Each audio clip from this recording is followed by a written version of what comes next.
এবারে metal presence কৃষি সংবাদ, সুজলা সুফলা।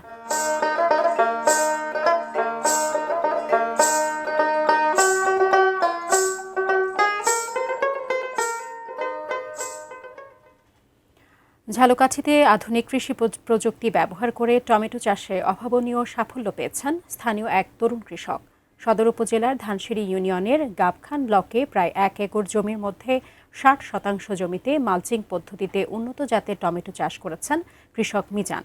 তিনি জানান, আগে সনাতন পদ্ধতিতে চাষে খরচ বেশি হলেও এবার মালচিং পদ্ধতি ব্যবহারে আগাছা ও পোকামাকড়ের উপদ্রব কমেছে এবং পানির ব্যবহারও কম হয়েছে। ফলে কম খরচে ভালো ফলন পাওয়ায় বাজারেও চাহিদা বেড়েছে এই টমেটোর।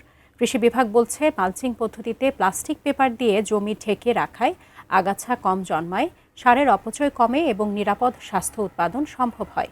তরুণ কৃষক মিজানের এই সফলতা দেখে এলাকার অনেক যুবকই আধুনিক পদ্ধতিতে টমেটো চাষে আগ্রহী হয়ে উঠছেন।